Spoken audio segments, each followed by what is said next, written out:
ஏன்டா இப்படி காலையில எழுந்ததுல இருந்து பாட்டியை பார்க்கணும் அழுதுகிட்டே இருக்க? ஊர்ல இருந்து வந்து எத்தனை நாள் ஆச்சு? 5 நாள் தானே ஆச்சு.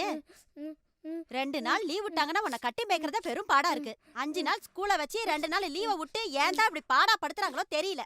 எல்லா நாளும் ஸ்கூல வச்சா எவ்வளவு நல்லா இருக்கும். நாமளும் ஒரு வேலையை பார்த்த மாதிரி இருக்கும். உன்னையே பார்த்துட்டு இருப்பேனா இல்ல அந்த ஆளுக்கு பஞ்சாயத்து பண்ணுவேனா? யாருக்கு என்னடா பண்றது சொல்லுடா. காலையில எழுந்திருச்சதுல இருந்து பச்சை தண்ணி கூட பல்லுல படாம இருக்கு. மணி 10 ஆச்சு, ஒரே மயக்கமா வருது. போய் கிச்சன்ல தோசை இருக்கு, எடுத்துட்டு வந்து சாப்பிடு. ராத்திரி வேற நீ ஒழுங்காவே சாப்பிடல. போ. டேய், ஒழுங்கு மரியாதை போய் சாப்பிடுறா. என் கோவத்தை கலப்பாதடா. புள்ளையா பிறந்தது, அது பாட்டுக்கு வேலையை பார்த்தா தானே நாம நம்ம வேலையை பார்க்க முடியும். அப்புறம் ஏன்டா உக்காந்துட்டு இருக்க? எழுந்து போய் சாப்பிடுறா, இல்ல முதுகுப்பட்ட வீங்க 2 போட்டுருவேன்.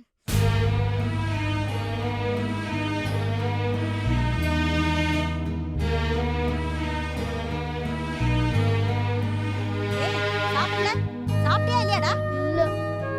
ஏன் சாப்பிடல? பசிக்கல? பாட்டிய பார்க்கணும். உங்க அப்பறானே, உங்க அப்பன் தானானே. என்னடா சொன்னதை திருப்பி சொல்லிட்டு இருக்க?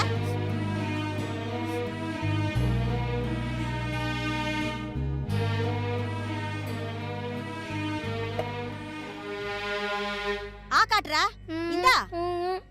ஒழுங்கு மரியாதை சாப்பிடுறா, என் கோவத்தை கலப்பாத. 2 வாய் சாப்பிடுறா.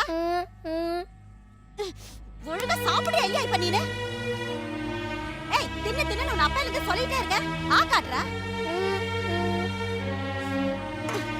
என்னவோ பண்ணி தல. யாருக்கு தான் நான் என்ன பண்றது? இன்னும் கொஞ்ச நேரத்துல அந்த கொள்ளிவாய் பிசாசு வேற வந்துரும். எனக்கு வேற ஒரே பசி மயக்கமா இருக்கு. இவன் என்னடா சாப்பிட மாட்டேன்னு அடம் பிடிச்சிட்டு இருக்கான். நான் என்னதான் பண்றது? ச்சே.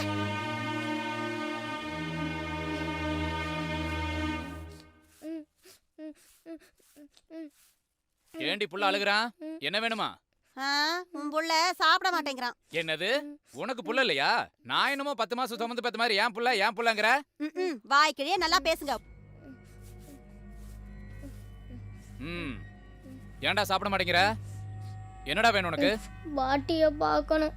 என்னது? பாட்டிய பார்க்கணுமா? கொன்னு புடுவோம் கொன்னு. பாட்டிய பார்க்கணுமா? பாட்டிய? ஏய், போடி போய் சாப்பாடு எடுத்துட்டு வா.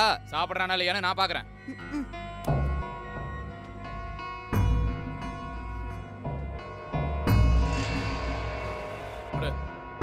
இந்தா சாப்பிடுறா.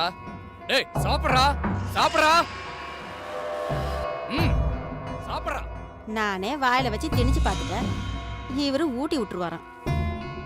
டேய் இங்க பாருடா, 35 லட்சம் ரூபாய் செலவு பண்ணி வீடு கட்டி வச்சிருக்கேன். பாட்டியை பார்க்கணும், கீட்டியை பார்க்கணும்னா கொன்றுவும் கொன்னு.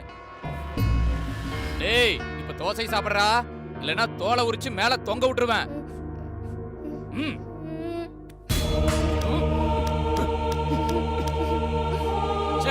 புள்ளைய பாரு, புள்ளைய கருமத்தை. டேய் புள்ளைய பத்தி சொன்னா தொல்லைய பத்தி வச்சிருக்க.